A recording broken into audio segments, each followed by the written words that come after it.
imbabazi zawe kera waramenewe none ubu wihishemo umujinya w'Imana none ubu wihishemo umujinya w'Imana. Haleluya, haleluya, Yesu ashimwe cyane bene data. Yakoze kandi mwene data Anonsiyata kutuyobora mu ndirimbo nziza zo kuramya no guhimbaza.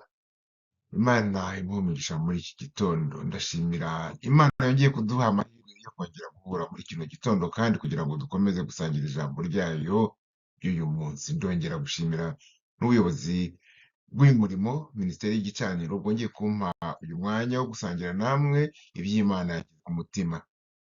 Haleluya.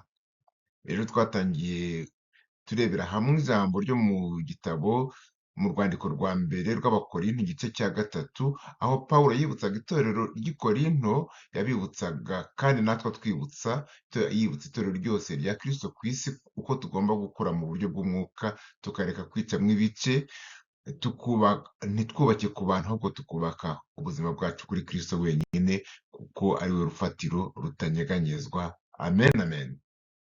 Uyu munsi rero turakomeza muri uwo murongo w'inyigisho tureba uko Pawulo atwigisha, uko atubwira ko tugomba kubaka kuri urwo rufatiro ari rwo Kristo. Reka ducunguze uburyo umwete maze dusome ijambo ry'Imana, urwandiko rwa mbere rw'Abakorinto ibice 3, guhera ku murongo wa 10 kugeza ku murongo wa 15. Ndasoma mu izina rya Yesu. Pawulo aravuga ati uhereye ku murongo wa 10, nk'uko ubuntu bw'Imana nahawe bungana, nashyizeho urufatiro nk'umwubatsi w'umuhanga, undi yubakaho, ariko umuntu wese yitondera uko yubaka, kuko nta rundi rufatiro umuntu abasha gushyiraho keretse urwashyizweho ari rwo Yesu Kristo. Ariko umuntu niyubaka kuri urwo rufatiro izahabu cyangwa ifeza cyangwa amabuye y'agaciro cyangwa ibiti cyangwa ibyatsi cyangwa ibikenyeri, umurimo w'umuntu wese urerekanwa, kuko umunsi uzawumenyekanisha, kuko uzahishurwa n'umuriro, kandi umuriro niwo uzagerageza umurimo w'umuntu wese uko umeze. Umurimo w'umuntu uwo yubatse kuri urwo rufatiro nugumaho azahabwa ingororano, ariko umurimo w'umuntu nushya azabura inyungu, nyamara azakizwa ariko nk'ukuwe mu muriro. Amen, amen. Imana ihire ijambo ryayo kandi tuyobore. Abo twari kumwe mu nyigisho y'ejo, muribuka uko twaganiriye ku magambo intumwa Pawulo yakoresheje mu guhugura itorero yari yaratangije mu mujyi wa Korinto. Twabonye ko nk'uko umuganga abigenza ku murwayi, arabanza akamusuzuma neza, ibizamini byajya ahagaragara byava muri laboratoire, akamutangariza uburwayi bwe, akamubwira uburwayi yamusanzemo. Uko ni nako Pawulo rero yabigenje ku itorero ry'i Korinto. Amen. Yarasuzumye hanyuma arababwira ati nubwo mukungahaye ku mpano za mwuka wera, nabasanzemo virusi yitwa kamere. Ati kandi bene data, icyo ni ikibazo kiri serious, ni ikibazo gikomeye, ni ikibazo kinteye inkeke. Nasanze ko nk'uko uburwayi bwose bugira symptome, bugira ibimenyetso, nk'uko umuntu urwaye malariya agira umuriro mwinshi, agacika umugongo, akababara mu ngingo, namwe symptome z'iyo virusi ya kamere murwaye kandi yanze kubashiramo, nasanze ari ishyari rikibarwaniramo, nasanze ari amakimbirane, nasanze ari ukwiremamwo ibice bihora hagati muri mwe. Amen, amen. Pawulo rero yarababwiye ati sinabashije kuvugana namwe nk'uvugana n'ab'umwuka, ahubwo navuganye n'abantu nk'uvugana na ba kamere, cyangwa abana b'impinja bo muri Kristo. Mu yandi magambo nk'abababwiye ati muracyameze nk'abana bato, abana barwanira ibikinisho, abana bakigaragura mu byondo, bagashwana, bakivuruguta, mwarangiza mukirata ngo mufite impano z'umwuka. Haleluya. Bene data, ndagira ngo mbabwire, iri ni itorero ry'i Korinto. Iri torero twabonye ejo ko Uwiteka yarigiriye ubuntu butangaje ku buryo yarisutseho impano zose, niko Bibiliya itubwira. Izo mpano kandi zari zikenewe cyane muri uyu mujyi wa Korinto, nk'uko rero twabivuze. wari umujyi ukomeye w'ubucuruzi, wari urimo abantu baturutse imihanda yose, maze ukarangwa cyane n'ibyaha by'urukozasoni, ibyaha by'ubusinzi, ubuzima bwo kwishimisha n'ibindi nk'ibyo, ku buryo uwo mujyi wa Korinto wari warabaye iciro ry'imigani. Mu mvugo y'icyo gihe hari haradutse ijambo ryitwa ngo ni ugukorentiyanayiza, bivuze kwitwara nk'abanyekorinto, kubaho mu buzima bw'iraha no kwinezereza nta kindi witayeho. Iyo urebye ushakiye kuri murandasi ukajya kuri computer ugashaka ijambo mu cyongereza ryitwa to corinthianize cyangwa se mu gifaransa corinthianize, urabisangamo babigusobanurira ko ni ijambo ryari ryaradutse nyine kwitwara nk'abanyekorinto mu buzima bw'iraha no kwinezereza nta kindi witayeho. Rero nk'uko twabivugaga, Mwuka Wera yarasutswe kuri iryo torero kugira ngo rihangane n'ibyo byaha byo mu mujyi wa Korinto, ariko birangaho kugira ngo itorero ribe nk'itara rimurikira mu mwijima, muri uwo mwijima wa Korinto, ahubwo umwijima wo mu mujyi wa Korinto niwo waje uganza itorero. Imana itugirire ubuntu. Noneho kugira ngo twumve neza uko iryo torero ryari rimeze, uko itorero ryari rigeze aharindimuka, nubwo ntabwo aricyo kigwa cy'uyu munsi, ariko ndagira ngo mbasabe mube mushyize akamenyetso aho ngo twari turiho tumaze gusoma, noneho tunyarukire gato muri uru rwandiko rw'Abakorinto, nyine tujye ku bice bitanu, twumve imwe mu mpamvu Pawulo yari ateye impungenge cyane n'imyitwarire igayitse y'abo mu itorero ry'i Korinto. Abakorinto ibice bitanu, Korinto ba mbere ibice bitanu, turahera ku murongo wa mbere tugeze ku murongo wa gatatu uyu muri kano kanya. Ngo inkuru yaramamaye hose yuko muri mwe habonetse ubusambanyi ndetse bw'uburyo butaboneka mu bapagani, bavuga ko umwe muri mwe atunze mukase.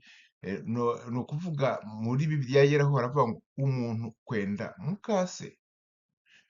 None namwe murihimbaza aho kubabara, kandi aribyo byari bibakwiriye, ngo uwakoze icyo cyaha akurwe muri mwe. Mbese murakirata iki noneho? Ahubwo mwari mukwiriye kubabara, kandi umuntu wakoze ibyo agakurwa muri mwe. Amen, amen, amen.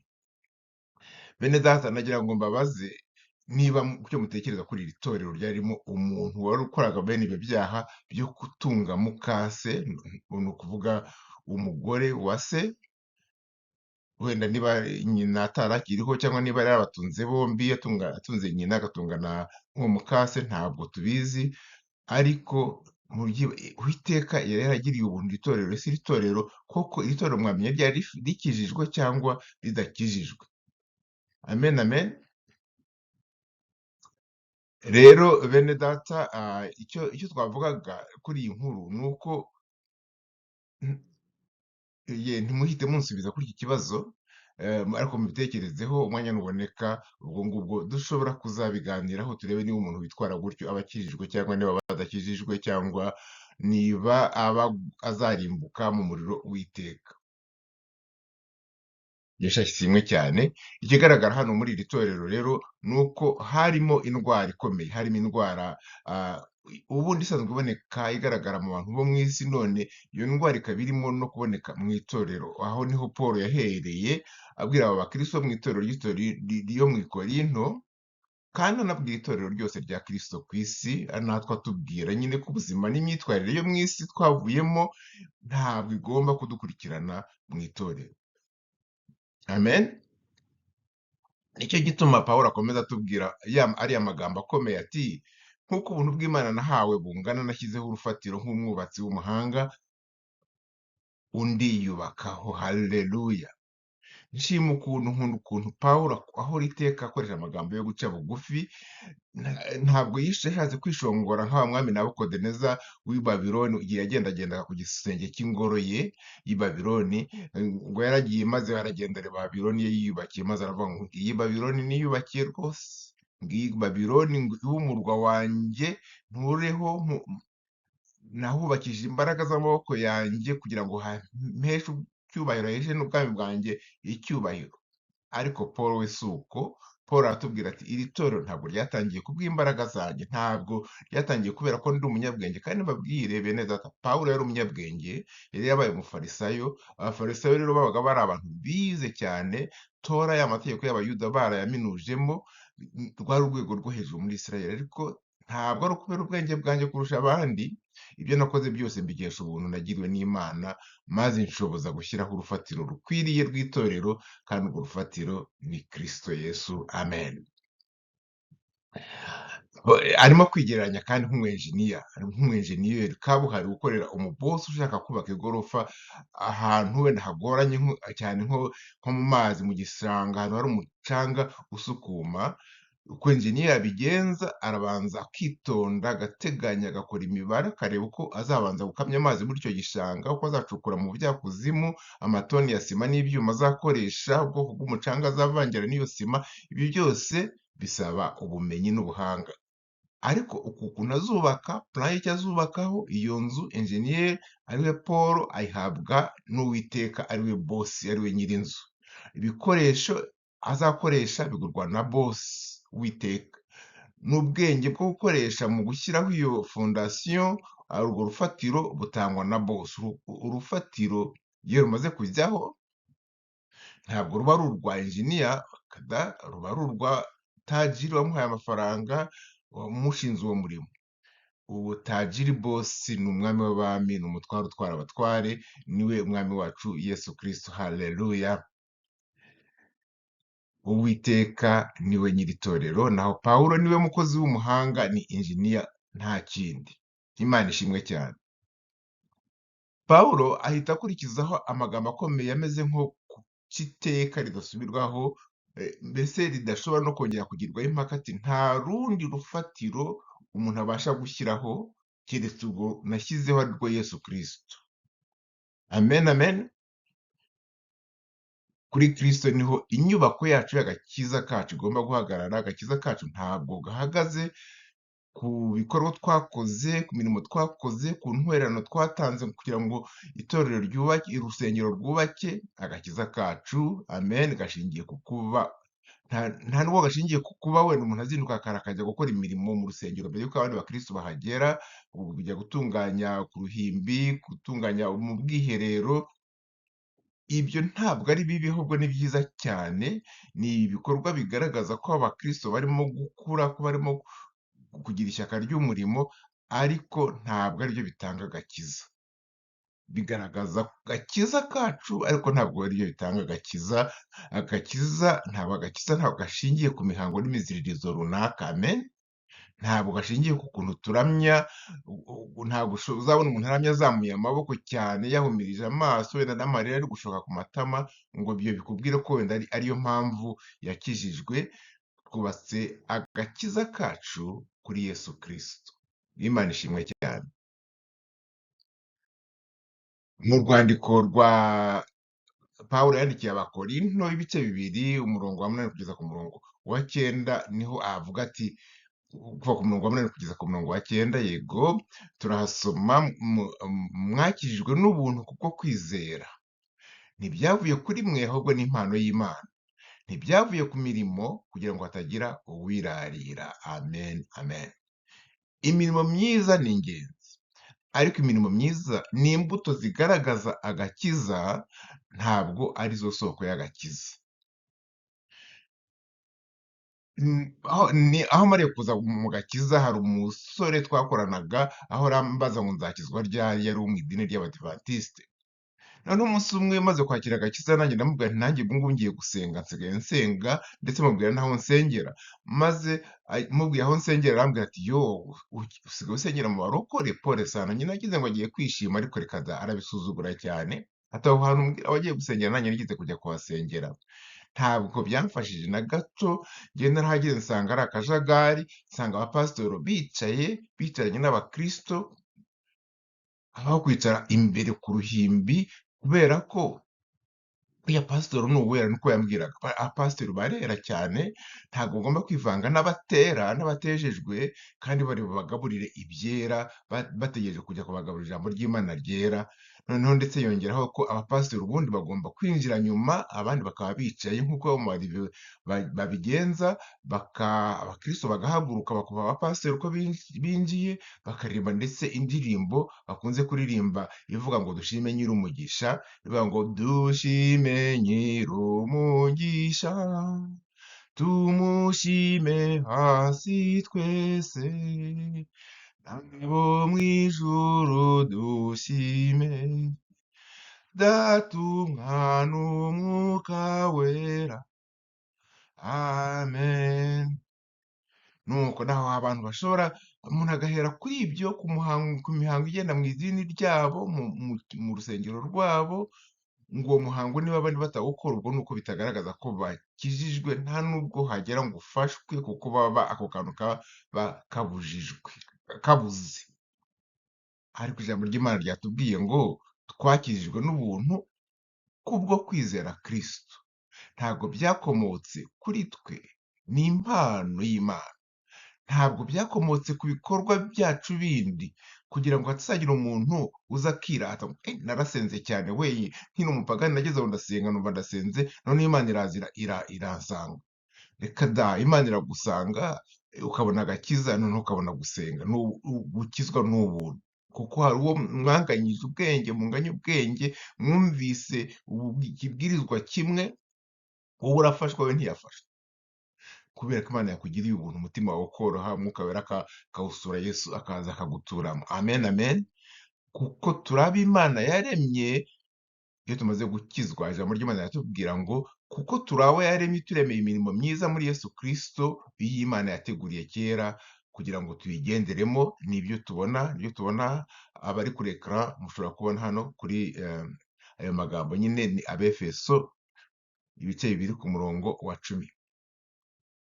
Bibiri ijambo ry'Imana ryo riravuga ngo Imana niyo yaduhanze ituremera muri Kristo Yesu kugira ngo dukore ibyiza yaduteganirije kera ngo tujye tubigenza gutyo. Amen, amen.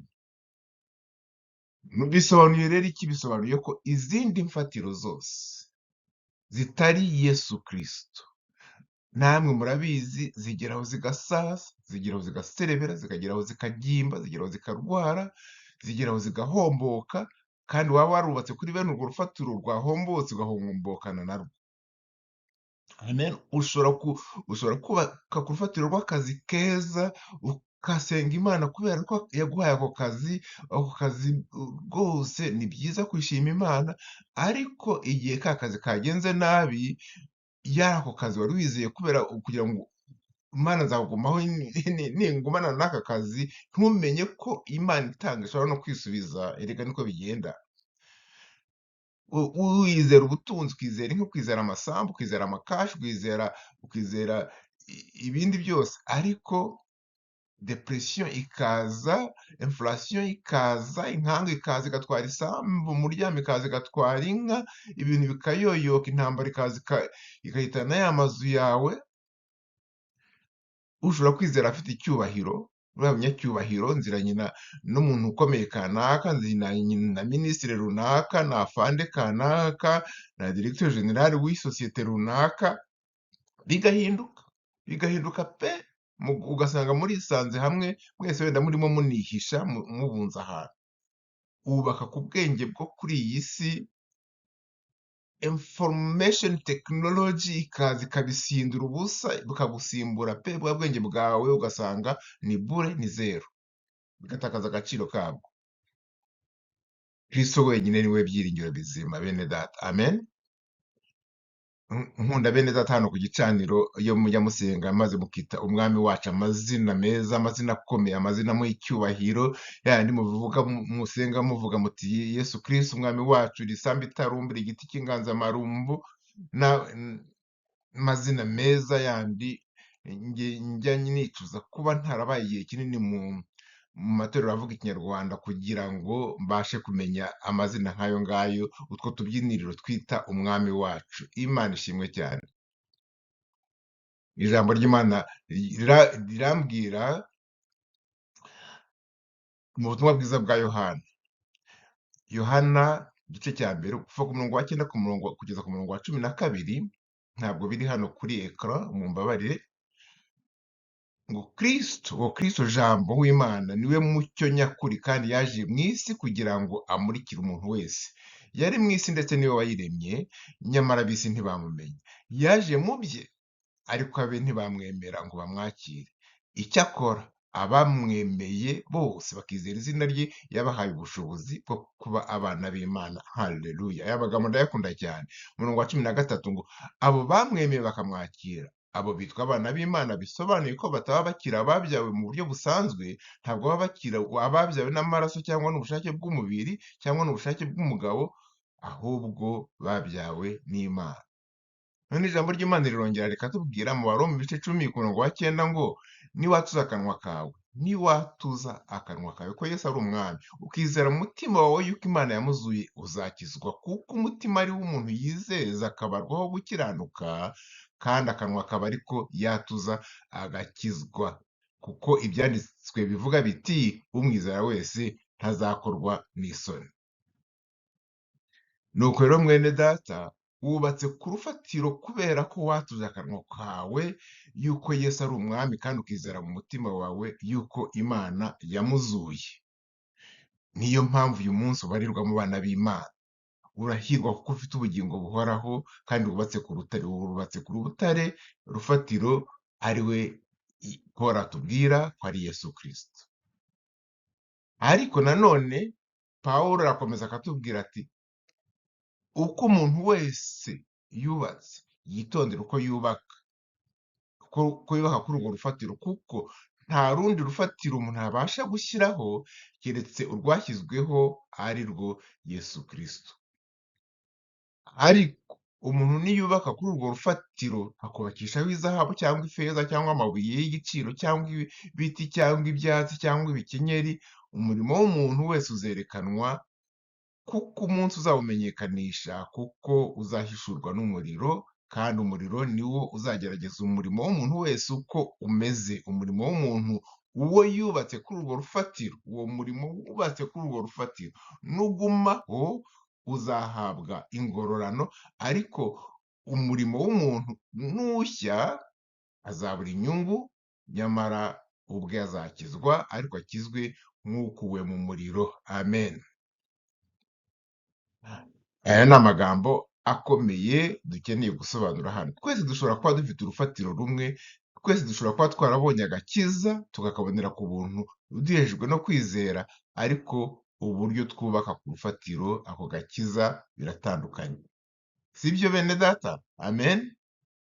Abakristo babiri bashobora kuba bafite urufatiro rumwe, Yesu Kristo, ariko bakubaka mu buryo butandukanye cyane. Ariko umwe ashobora kubakisha ku rufatiro ibikoresho bikomeye cyane by'agaciro gahanitse kandi biramba nka zahabu, ifeza cyangwa amabuye y'agaciro, zahabu na diyama n'ibindi bishushanya ibyo bikorwa. Ayo mabuye y'agaciro ashushanya ibikorwa Imana yishimira. Twavuga nko kumvira gukomeye kuruta ibitambo, kuba indahemuka, tukaba inyangamugayo, tukicisha bugufi, tugakorana ibikorwa byose urukundo rutikunda, tukitanga, tugakora ibyo dukora byose dufite umutima uboneye. Undi muntu akaza nawe akubakisha ibikoresho biciriritse, nyine ari byo bigereranywa n'ibyatsi n'ibiti n'ibikenyeri, bya bindi wubakisha mu kanya gato bikaba bitangiye umutwe wabwo utangiye kubirya, mbese nka za nzu zo hambere zubakishije ibiti cyangwa zubakishije ibyatsi kuva hasi kugera hejuru. Twajyaga tuvuga ngo ni inzu zambaye amapataro tukiri abana. Noneho hariho n'inzu zisakaje ibikenyeri n'isakaje ibirere. Noneho inzu yaba imaze umwaka umwe gusa, ukinjiramo ugiye kugama imvura ukanyagirirwa mu nzu, kandi wari wibwira ko wugamye. So ubwo rero ibyo ngibyo ni bya bikorwa bivanze n'ishyari, ni ibikorwa bivanze n'ubwibone, ni ibikorwa bivanze bya bindi bikorerwa kurushanwa cyangwa gushimisha abantu cyangwa gushimwa n'abantu, ndetse ugakora igikorwa cyiza ariko ukagikorana umutima mubi, ukagikora wimyoza, wiciraguraho, winuba. Ibyiza ikiruta ni ukutagikora, kubera ko n'ubundi iyo ugikora winuba ntacyo biba bikumariye. Imana ishimwe cyane. Noneho ikintu umuntu yavuga ni uko abantu babiri bashobora kuba bakora ibikorwa bigaragara, ubireba akabona bose bakoze ibintu bisa, bubatse ibintu bimeze kimwe, ariko umwe arimo kubakisha zahabu cyangwa amabuye y'agaciro, ariko mu maso y'Imana ukabona wa wundi nawe arimo kubakisha ibikoresho bimwe, ariko mu maso y'Imana we arimo gushyiraho ibyatsi, kuko nibinyuzwa muri wa muriro wa Yesu Kristo bizahita bivaho. Niyo mpamvu mu ijambo ry'Imana twasomye batubwiye ngo buri muntu niyitondere uburyo yubaka kuri urwo rufatiro, kuko ntabwo ari ibikorwa cyangwa ibikoresho tugomba kwitondera gusa, ntabwo ari ibikorwa byacu, ntabwo ari bya bikoresho twubakaho tugomba kwitondera, tugomba no kwitondera uburyo tubyubakaho n'umutima tubyubakanaho.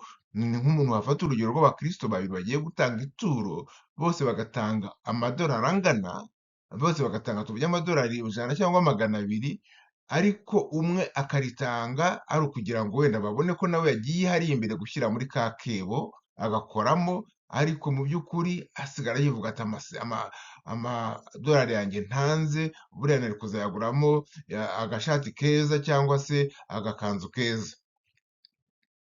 Ibyo rero byarutwa na wa mukristo ubona abandi bagiye gutura akikora akagenda agakora nk'ukoze mu kiba, ariko ntagire icyo ashyiramo. Byarutwa n'uwo nguwo. Ni kimwe, Imana ibifata gutyo, kuko bizanyura muri wa muriro biyoyoke. Haleluya, haleluya, Imana ishimwe cyane. N'abakristo babiri bashobora kuba basenga, bagasengana, bakajya mu cyumba kimwe bagasenga, bakararana mu cyumba cy'amasengesho, bagahurira mu makesha, bagahurira muri za twibature, ariko umwe abikora ari ukugira ngo gusa bavuge bati nanjye rega bazi ko nsenga, nanjye ndibatura kimwe nabo, ariko mu by'ukuri abikorera kugira ngo hagaragare gutyo, batavuga ngo batamuseka ngo nanjye sinjya mbyuka. Uburyo twubaka ku rufatiro bifite agaciro. Urufatiro ni rumwe, ariko uburyo turwubakaho ni inshingano ya buri wese kubicunga akabireba, kubera ko twarebye mu Befeso ibice 2, twakomeje kuri iryo jambo nyine ry'Imana ritubwira riti agakiza ni ubuntu, ariko turi abo Imana yaremye kugira ngo dukore imirimo myiza Yesu Kristo yatugeneye kugira ngo tuzakore, kandi iyo mirimo yayigennye na mbere y'uko twakira agakiza, kuko Imana niyo yaduhanze turemera muri Kristo Yesu kugira ngo dukore ibyiza yaduteganirije kera ngo tujye tugenza dutyo. Amen, amen. Imana ishimwe cyane. Pawulo nyuma yo kutwereka ko abantu bashobora kuba bafite urufatiro rumwe ariko bakubakaho ku buryo butandukanye, akomeza atubwira ikindi kintu gikomeye, atubwira ati igihe kizagira ibyo twubatse byose bijye ahagaragara, kandi bizagaragazwa n'iki? Bizagaragazwa n'umuriro. Ni hariya twasomye batubwira ko umurimo w'umuntu wese uzerekanwa. Urya munsi, ni ukuvuga Yesu Kristo yagarutse, niwe uzawerekana, kuko uzahishuzwa umuriro.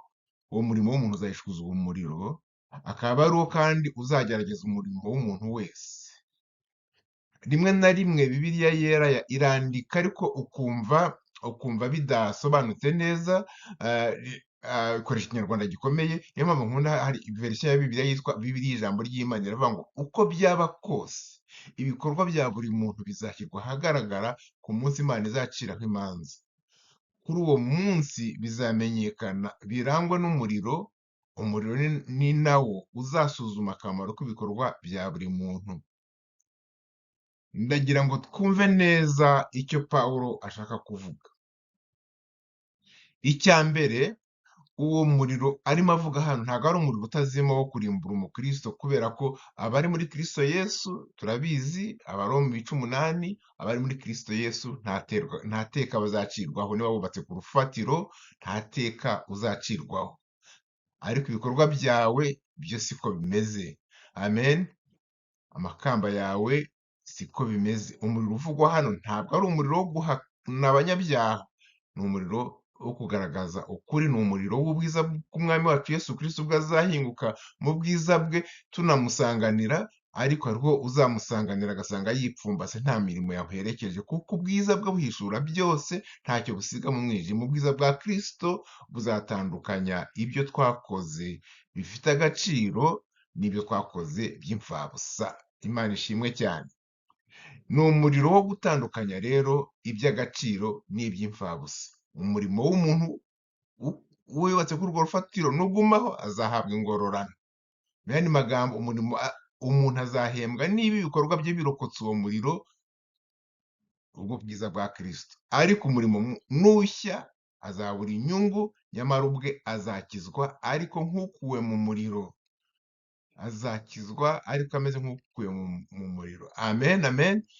Azamera nka ya zahabu banyuza mu muriro bakayicanira ikavamo, ahubwo irushaho gushashagirana. Uwo ni ufite ibikorwa byiza, ariko uwafashe ibintu by'ikiwani akabyita zahabu kubera ko bijya gusa na zahabu, bizanyuzwa muri uwo muriro, hanyuma ahubwo bihinduke umuyonga. Uko niko natwe niduhagarara imbere ya Kristo, bene data, ubwiza bwe buzashyira ahagaragara imirimo twakoze tukiri muri uyu mubiri.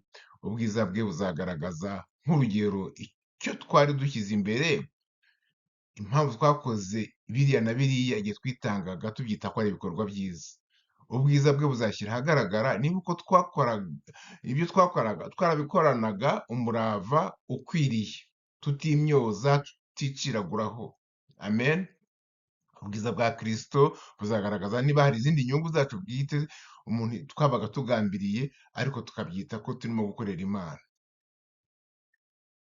Nkunze gutanga urugero cyangwa nkunze kumva urugero rw'umukristo wiyiriza, ariko yamara kwiyiriza, mbere yo kwiyiriza agafata telefone akabwira abandi bantu ko yiyirije, agahamagara akabitangaza rwose, akagira ngo ugeze muri Tashya inshuti n'abagenzi yo kuri BBC cyangwa radiyo Rwanda cyangwa insamirizi y'u Burundi. Ubwo icyo gihe nyine aba ashaka ko bamushima ibyo yagendereye, aba yakibonye. Ntabwo rero agomba gutegereza ibihembo bindi by'uko yabaye umusenzi cyane. Amen, amen. Kubera ko ibyo bihembo aba yarabihawe n'abo mu isi. Ibi ni byo Pawulo avuga ati, umurimo w'umuntu wese uzerekanwa, urya munsi niwe uzerekana, kuko uzahishuzwa umuriro. Uwiteka ahabwe icyubahiro. Mwene data, hari umukristo bize kumbwira ko yagize gutoragura wallet afite ikibazo gikomeye cyane. Aragenda muri bisi atoraguramo ipotomoni y'umuntu wayihataye, asanga harimo amakashi kandi atari make. Uwo muntu wayitaye agomba kuba yaravuye kuri banke, maze uwo mukristo yabonye, kandi yari amaze igihe mu kigeragezo gikomeye cyo kubona rent, ruwaye. Basigaje kumushyira hanze. Yarasenze ateze aya mafaranga azava he, ninde uzampaye amafaranga kugira ngo nishyure ruwaye? Abona atoye ipotomoni irimo amafaranga yakwishyura nka ruwaye amezi 2. ariko irindi jwi riramubwira ati, mwene data, muntu w'Imana, ayo mafaranga si ayawe, ayo mafaranga si ayawe, wicumuzwa n'akamanyu k'umutsima gusa, ahubwo igira vuba uyasubize kuri polisi. Umukristo ahubwo n'agatike ka bisi yarasigaranye akaguramo, agafata ajya kuri polisi, asubizayo ya kofi ya potomoni arayibasubiza. Ariko nubwo wenda bashobora no kuba baramushyize hanze muri uko kwezi, ariko mu ijuru byaranditswe. Ni ukuvuga yarahombye, akantu kari kamubereye nka zahabu icyo gihe, kubera ko umuntu kwishyurira rent, kubona amafaranga yo kwishyura rent bagiye gushyira hanze, ni iby'agaciro gakomeye, bene data.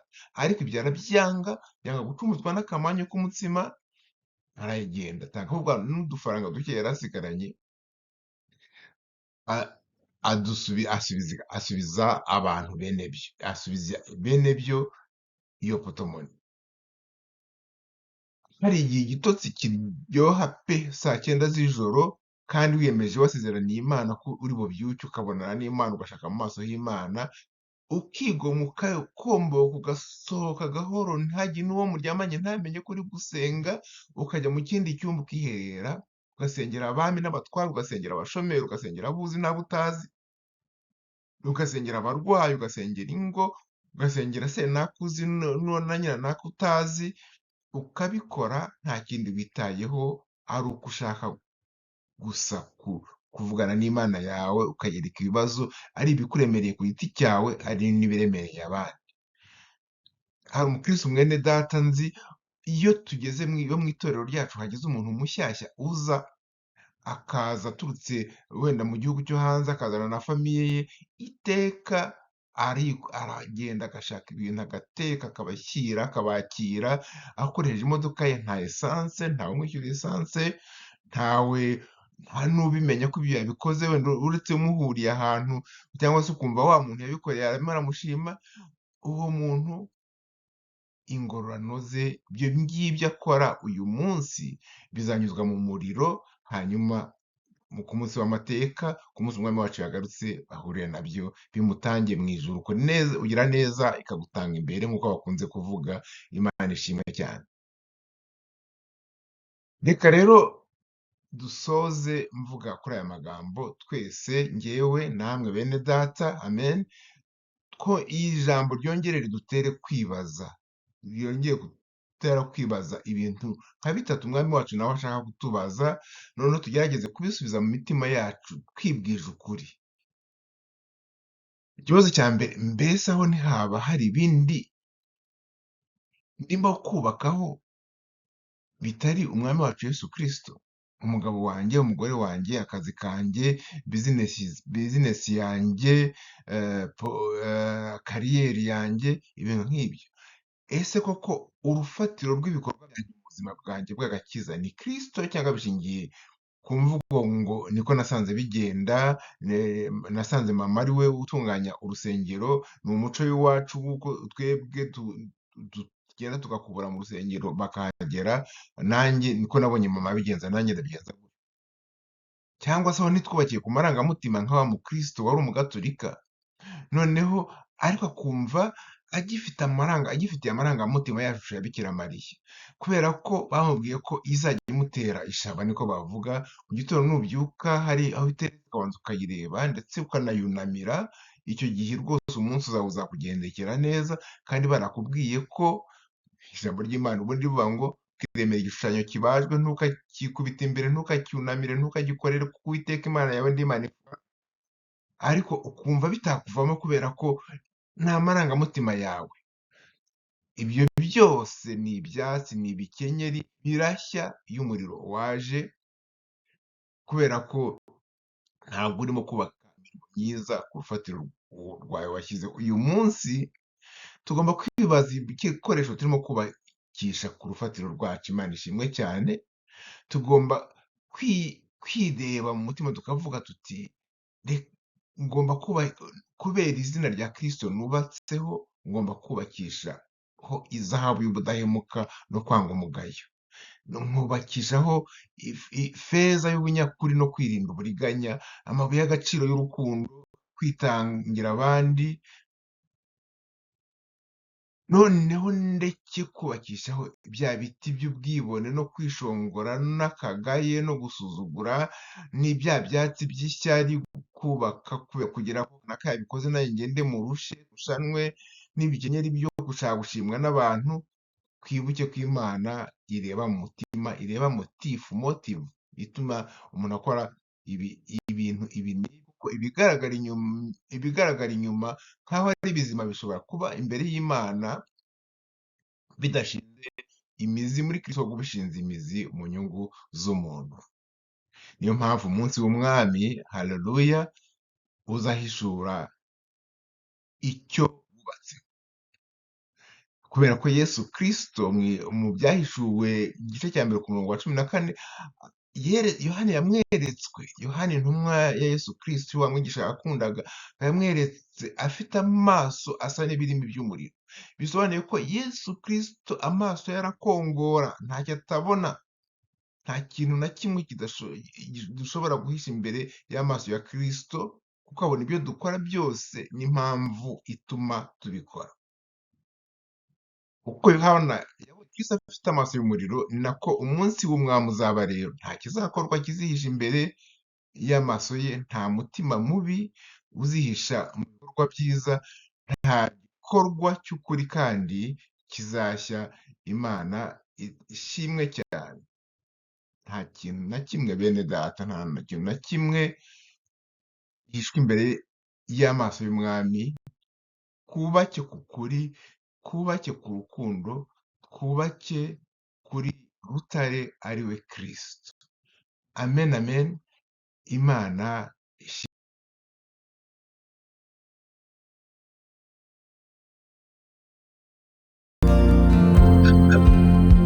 dore namba y'ubusa nakwinginze unyambike, sinabasha kwikiza, ndagushaka umuntu unyuhagira ibyaha, mutabara